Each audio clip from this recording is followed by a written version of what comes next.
Magandang buhay! Kumasa nga pala ako sa challenge na 150 pesos.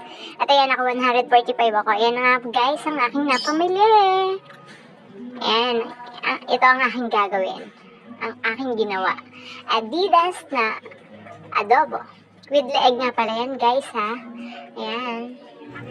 Binalatan ko na nga pala or inilis ko na yung balat ng paa. Ayan, inaisa-isa ko yan guys. Ayan, pati ang mga kuko niya. Inalis ko, pinakalinis ko siya guys para naman good na good kainin. Ayan. Ayan ang linong, bawang sibuyas, paminta. Ayan, naglagay na ako ng oil.